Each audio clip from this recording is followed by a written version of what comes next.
Perché au sommet d'une colline, un phare domine les vignobles les plus prestigieux du monde.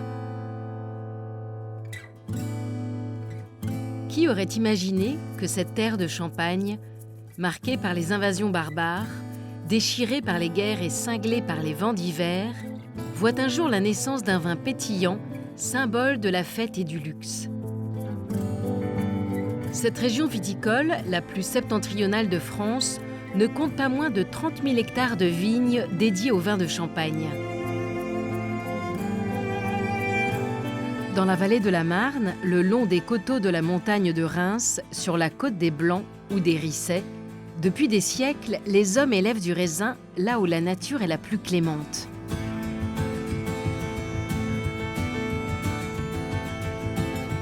Vue d'en haut, cette mer de vignes semble paisible, presque immobile. Pourtant, sous la surface visible des choses, elle recèle encore bien des secrets. Depuis 4 générations, la famille Legrand cultive le raisin sur les coteaux du village de Vendières, à une vingtaine de kilomètres de la ville de Reims. Il y a quelques mois, Thibault Legrand a repris l'exploitation de son père Patrice, un vigneron passionné par l'histoire géologique de la Champagne. Ah ben regarde celui-là. Calcaire, mais avec plein de fossiles marins. Là, on a une huître qui est même conservée là, ici. Cette roche-là témoigne de la présence d'une mer ancienne, d'il y a 45 millions d'années, donc le Lutétien.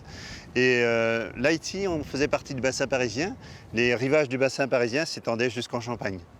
Et donc, le bassin s'est rempli petit à petit de toute une sédimentation, dont ces calcaires très riches en fossiles. Et alors là, donc, 45 millions d'années, la mer, le rivage et tout. Et après ça, on a un relief complètement différent aujourd'hui, parce que vous imaginez donc, les vallées qui se créent, hein, les cours d'eau qui creusent toutes les anciennes sédimentations et qui vont se former le paysage que l'on peut avoir actuellement.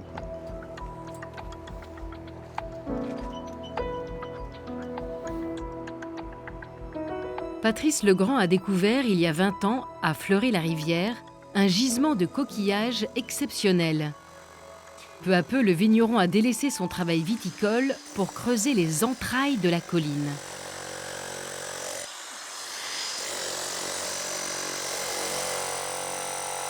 Quand on voit tous les strates qui se sont accumulés, tous ces différents matériaux qui se sont accumulés au fur et à mesure des périodes, ben ça raconte vraiment toute une histoire, quoi, hein. Et alors c'est grâce aux matériaux, grâce à la présence de fossiles, qu'on a su ce qui a pu se passer dans telle ou telle région, quoi. Et là, la Champagne, on lit ça à livre ouvert, c'est fascinant, quoi. Avec son fils, Patrice a percé plus de 200 mètres de galerie. Il présente aujourd'hui ses découvertes, dont le Campanile giganteum, dans un petit musée paléontologique construit à Même-la-Roche.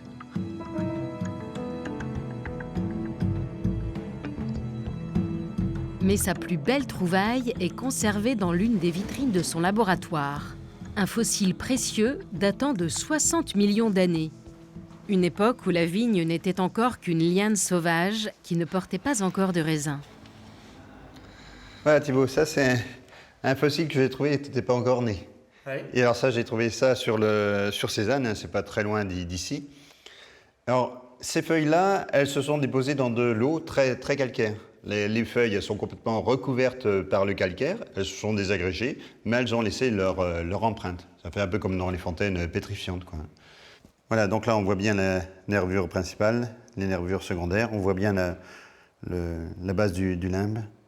Pour un viticulteur, c'est vraiment fantastique, quoi, trouver ce type de fossile, l'une des plus vieilles feuilles de vigne qui a pu exister au monde, quoi. Donc c'est incroyable, quoi. Patrice Legrand perpétue un travail ancestral. Celui des carriers qui ont façonné le sous-sol champenois à l'époque gallo-romaine et médiévale. Facile à sculpter, la craie était alors utilisée pour la construction de maisons et de grands monuments. Les carrières, puis plus tard le creusement de nouvelles caves, ont abouti à la création d'un réseau souterrain d'une ampleur exceptionnelle. Tout un univers caché sous les villages et les villes. Érigée au beau milieu d'une plaine au XIVe siècle, la cathédrale Notre-Dame de Reims a vu le sacre de la plupart des rois de France. Ce monument gothique a bien failli disparaître après les intenses bombardements de la Première Guerre mondiale. En 1954, les viticulteurs champenois participent à sa restauration en finançant un grand triptyque dédié au roi des vins. Sur la partie gauche, on va donc avoir tous les travaux de la vigne. Sur la partie centrale, nous aurons les opérations de pressurage, bref, tout ce qui permet d'avoir les mares, les jus de raisin pour préparer le champagne. Et puis, sur la partie droite, nous avons toutes les opérations qui nous concernent un petit peu plus, c'est-à-dire les opérations de la vinification en cave. Mais on a quand même sur l'ensemble un manque de référence au sous-sol, aux crayères, à tout ce qui se passe dans la partie souterraine de la ville. Et c'est normal parce que là, nous sommes sur un triptyque qui fait appel à la lumière, alors que le sous-sol, c'est un petit peu le monde secret. N'oublions pas que dans la chrétienté, le sous-sol appartient au diable, appartient aux puissances maléfiques. Et donc, il était bien sûr très difficile de représenter des crayères et des caves dans leur totalité sur ce genre de vitrail. Ancien tailleur de pierre, Philippe Tourtebat est aujourd'hui spécialiste de la géographie souterraine. Depuis 10 ans, il répertorie et cartographie les plus grandes carrières de la cité rémoise. Sous la ville de Reims, on ne compte pas moins de 300 km de réseaux souterrains. À l'origine, ces carrières étaient creusées pour extraire de gros blocs de craie, taillés ensuite pour la construction. Les grandes maisons de champagne y stockent toujours une partie de leur production. Un trésor d'1 milliard de bouteilles cachées dans les crayères obscures. Au XIXe siècle, il y a 2 veuves célèbres qui vont donc avoir eu l'idée géniale de récupérer toutes ces carrières pour en faire le lieu de production des vins de Champagne. Il faut penser qu'à cette époque-là, c'est des gens qui avaient peu de moyens, c'est des investisseurs. Ils désiraient donc investir dans un nouveau monde, dans le monde du champagne. Il y avait peu de ventes, donc c'est des gens qui ont pris beaucoup d'initiatives. Et donc, on parle de développement durable, mais là, on a eu un recyclage de ces carrières en lieu de production pour le champagne. Alors, bonjour. Donc j'aurais besoin de me localiser. Il faudrait qu'on puisse le resituer. Il se trouve à peu près au milieu, là. Voilà. Exactement, oui, ici. Et on se trouve à peu près au milieu des caves. Ce qui me fascine dans les crayères, c'est qu'on a l'apparence d'un milieu assez obscur, un milieu qui ne bouge pas, alors qu'en réalité c'est un milieu vivant.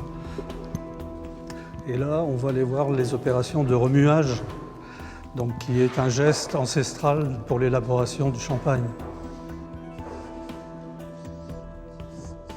Ces galeries offrent des conditions idéales pour affiner le vin pétillant.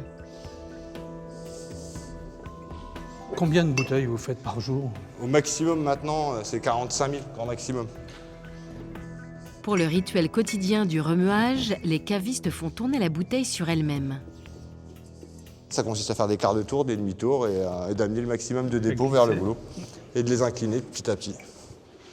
Je peux vous montrer le dépôt. Donc là, on est sur la fin du remuage, on peut le voir, il est juste là. Une fois rassemblées près de la capsule, les impuretés sont retirées juste avant la mise en place du bouchon de liège. On a toujours une température constante qui va être aux alentours de 12-14 degrés grand maximum.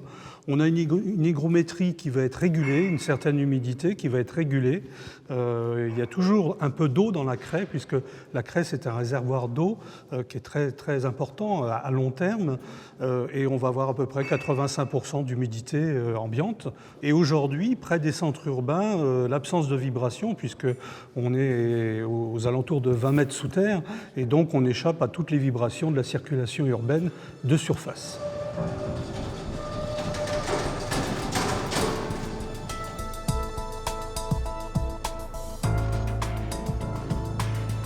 En longeant la Marne, à 40 km de Reims, sur les contreforts crayeux du village de Chouilly, se trouvent les coteaux historiques de Champagne. Une multitude de parcelles de vignes bénéficient de la douceur de cette vallée.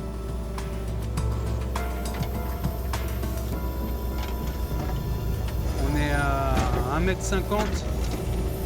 Le vigneron Richard Fouquet a fait appel aux connaissances géologiques et minérales de Geoffrey Orban. Voilà, on est passé en dessous la vigne. Ce scientifique de formation se définit comme un goûteur de terroir.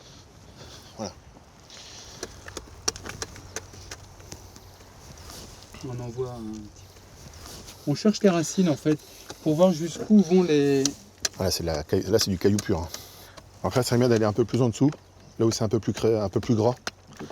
Ah, tu peux descendre encore de 40 cm. Là, il faut bien s'enfoncer. Voilà, tac. Tu vois, déjà c'est plus pâteux. Très bien. Là, nous avons les petites racines de la vigne qui vont puiser leurs nutriments. C'est là où elles prennent à manger, c'est là où elles prennent leur minéralité. C'est là notamment où on va voir l'aspect tactile des vins. La pureté du vin, elle vient d'ici. Donc là, on est vraiment dans l'intimité de l'échange racinaire avec la roche, entre guillemets, qui donne la typicité du vin et notamment de la parcelle. C'est Geoffrey.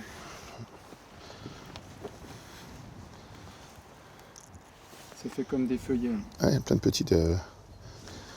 Quand j'ai commencé dans le monde du vin, je voulais comprendre, avec une formation scientifique au départ, eh bien pourquoi, quand je ressentais des odeurs, une typicité, pourquoi n'arrivais pas à l'expliquer? Personne n'a jamais travaillé là-dessus. Le côté sensoriel, aujourd'hui, est très peu travaillé dans le monde de l'œnologie notamment. Et donc, avec ma curiosité, quand j'allais déguster des vins chez un vigneron et que j'allais voir ses vignes, je prenais toujours un petit peu de terre, un peu de cailloux, et au lieu de les mettre dans ma vitrine, en fait, je les ai travaillés. Et je me suis aperçu au fil du temps qu'il y avait des analogies comme ça, entre ce que je dégustais dans les profils de sol et la typicité tactile des vins. Et donc à chaque fois, eh bien, on observe, on essaie de comprendre, et puis on déguste les roches, ça c'est très important. Comme le faisaient nos lointains ancêtres, les moines notamment, hein, pour comprendre un peu quelle est la typicité vraiment de cette parcelle par rapport aux autres, etc. Ah oui. Alors, rien que d'avoir fait le trou, je me dis que je suis en train d'ouvrir une histoire qui a 70 millions d'années, hein, la période à laquelle la craie s'est formée à peu près sur ce territoire. Donc on creuse une histoire et effectivement de rentrer dedans, comme je peux rentrer dans ma cave qui est dans la craie, on imagine ce qui était la vie à ce moment-là, sous les tropiques, la chaleur et puis la mer. Hein, donc effectivement, on voyage tout en restant dans notre travail et de retrouver toutes ces sensations dans le vin, je trouve que ça lui donne de l'âme.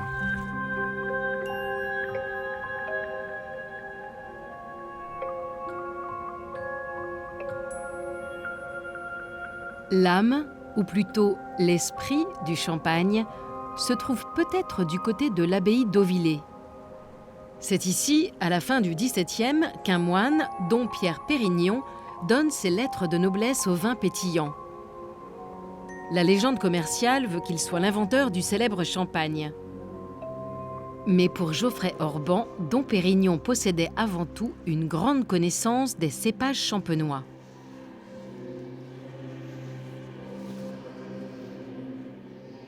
Le génie de dom Pérignon, c'est bien sûr l'assemblage des vins.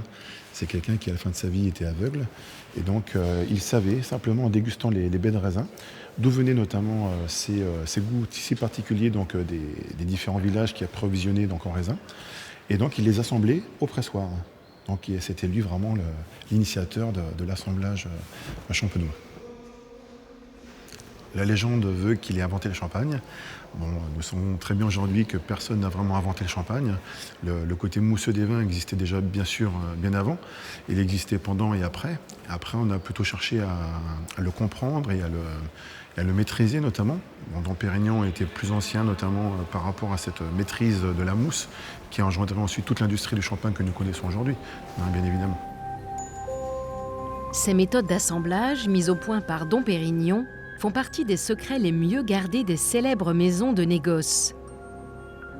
Tous les grands œnologues à Reims connaissent depuis longtemps la manière de transformer un vin tranquille en un vin effervescent. Salut Gérard. Salut Thierry. Ça va? Et toi? Impeccable, Ouais, impeccable. Merci. Le mystère des bulles est un sujet fascinant, à tel point que le physicien Gérard Liger-Belair en a fait son principal objet d'étude. Un petit peu de levure. On va à la pêche aux petites bêtes. L'œnologue Thierry Gascot prélève l'un des ingrédients essentiels à la prise de mousse, les levures. Là, il y a du gaz. Elles ont commencé à bosser. Ah bah, elles bossent là, elles sont en train de se multiplier. Ouais, ouais. Voilà. Elles sont combien par millilitre à peu près? Ah bah, actuellement, notre population est environ de 90 millions de levures par millilitre, 80 millions de levures actives en plus. Actives, hein, d'accord, par millilitre. Incroyable. Plus que la population de la France dans un seul millilitre. Dans un seul millilitre. Ouais, c'est quand même génial. Hein. Tout commence pour le champagne au moment où on se rend compte qu'il y a des bouteilles qui explosent dans les caves. Donc on se demande ce qui se passe. Et en fin de compte, on se rend compte qu'il y a une fermentation qui se passe en bouteille. Le vin est dégusté et on trouve quand même que c'est pas si mauvais que ça. Donc après, on essaye de raisonner les choses, on essaye de raisonner la nature, on essaye de comprendre la nature. Et celui qui a le mieux expliqué les choses et celui qui va nous faire d'énormes évolutions, je dirais, en Champagne, c'est Pasteur. Pasteur que tout le monde connaît. C'est Pasteur qui, lui, grâce à toutes ses expérimentations sur, je dirais, le milieu actif, donc les levures, c'est lui qui explique tous les phénomènes. Et c'est grâce à Pasteur qu'on va commencer à travailler d'une manière, je dirais, scientifique et qu'on va comprendre comment arriver à obtenir un champagne régulier, arriver à obtenir un produit qu'on sait aujourd'hui répéter d'année en année.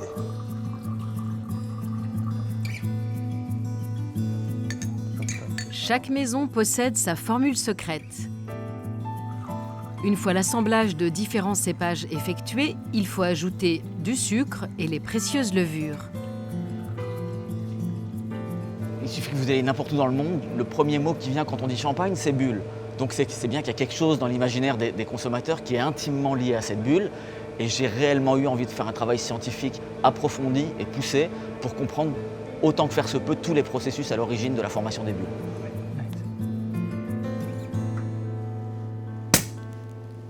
Dans son laboratoire de l'Université scientifique de Reims, le physicien Gérard Liger-Belair s'est penché sur la naissance et le voyage d'une bulle de champagne. Il a fini par obtenir des images inédites. Donc on va utiliser cette caméra pour aller regarder à la base des petits trains de bulles qui grimpent le long de la paroi pour voir physiquement l'origine de la formation des bulles. Donc ce que vous voyez ici à l'écran, en fait, c'est une petite poussière atmosphérique. Alors c'est ce qu'on appelle des fibres de cellulose. Il y en a des dizaines qui vont se déposer à la surface du verre. Et ces petites fibres de cellulose ont la capacité d'aspirer littéralement le dioxyde de carbone dissous au voisinage et de le relarguer sous forme de bulles. Alors ces petites poussières que vous voyez à l'écran, vous vous rendez compte ici qu'il y a une dizaine de petits départs de trains de bulles. À l'origine de chacun de ces trains de bulles, vous avez une petite poussière, alors qui n'est pas dans le champagne à l'origine, mais qui est déposée à la surface du verre, tout simplement parce qu'il y a des centaines de poussières de ce type-là qui sont dans l'atmosphère et qui flottent. Certaines vont s'accrocher à la surface du verre, et ce sont elles qui vont être capables de générer des bulles dans la flûte au moment de la dégustation. Là, cette petite fibre de cellulose, elle est en train d'émettre environ une dizaine de bulles toutes les secondes. Alors si on ne buvait pas le champagne et qu'on laissait toutes les bulles s'échapper, on en formerait entre 1 et 2 millions par flûte.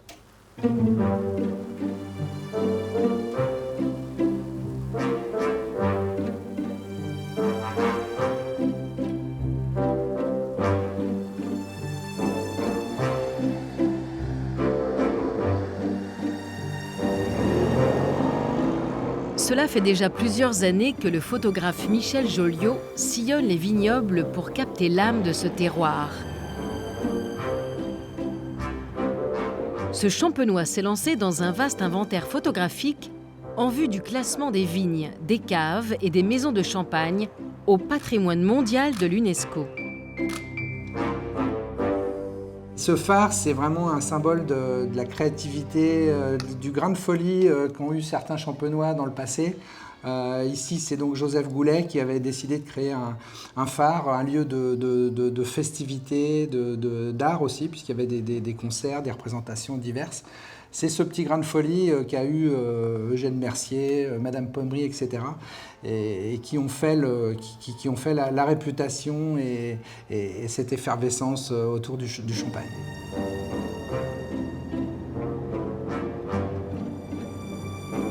Après plusieurs ouvrages consacrés à l'univers souterrain de la Champagne, le photographe n'est pas encore venu à bout de toutes les histoires qu'il renferme.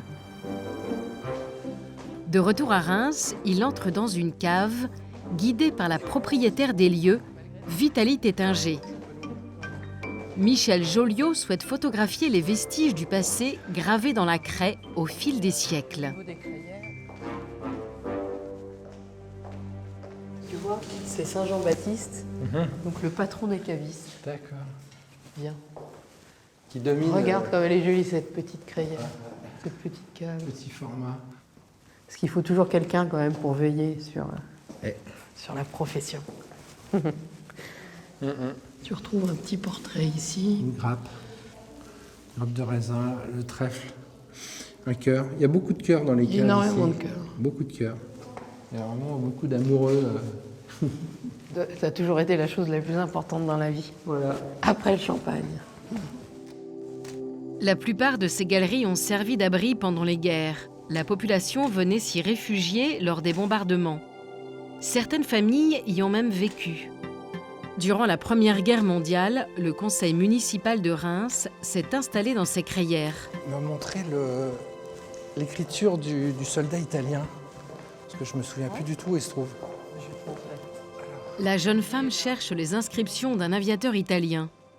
Le pilote s'est réfugié dans cette cave pendant la guerre de 14, juste après une avarie sur sa machine.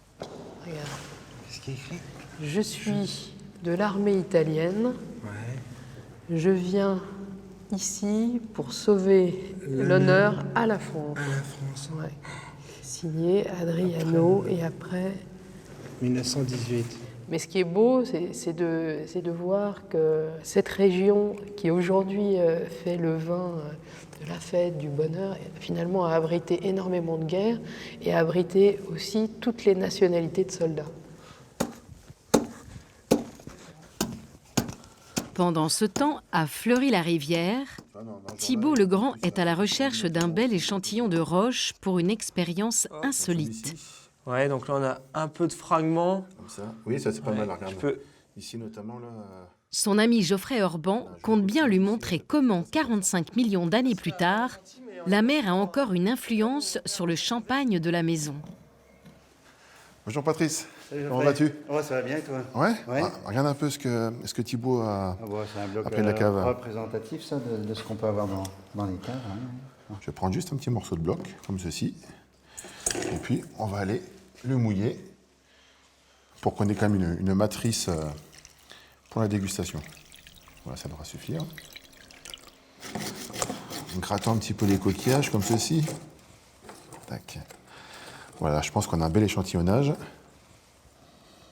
Ah, je suis déjà sur la plage. Ensuite, on va préparer notre petit verre de dégustation. Comme ceci, ça devrait suffire. Et puis maintenant, c'est la découverte, l'empreinte iodée. Voilà, je suis. Regarde Patrice un petit peu. Voilà, tu faut bien aérer le verre. Et puis là, tu vas voir toutes les senteurs comme ça, ce iode marin, presque un peu en brun hein, qui ressort. Hein. Les petites racines de la vigne, en fait, vont puiser ces nutriments, l'eau et les sels minéraux dans le sous-sol. Et puis, selon le type de roche et donc la composition de la roche, on va avoir des typicités de minéraux, d'oligo-éléments qui vont rentrer dans la vigne par la sève, notamment par l'eau, avec le jeu intime de la photosynthèse. On va retrouver des éléments, bien sûr, dans tous les organes de la vigne, dans le raisin. Et donc ensuite, c'est toute la pâte du vinificateur pour préserver un petit peu cette empreinte minérale et de typicité de champagne que l'on va retrouver pendant la dégustation. Voilà le champagne de la maison. Merci Thibault. Donc effectivement, nous sommes sur une base de meunier très fruité, mais l'aération, on sent effectivement ce caractère iodé qui marque l'empreinte. Hein. On passe d'un verre à l'autre, c'est assez bluffant. Hein.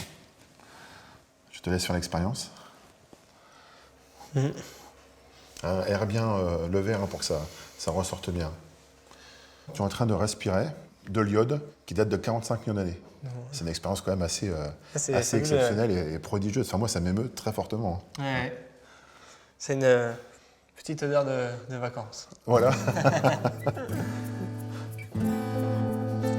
Attends, tu vas me laisser poser le mien, et après ça, on mettra le tien, parce qu'il faut mettre tous les mots. Ça va.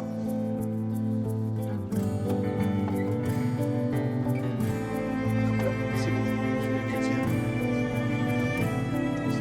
Thibault Legrand a hérité de la passion de son père pour cet univers souterrain. Le jeune vigneron compte mettre en avant le lien précieux qui existe entre la vigne et son sous-sol. C'est à lui désormais d'écrire l'histoire de son vignoble en mêlant le visible et l'invisible.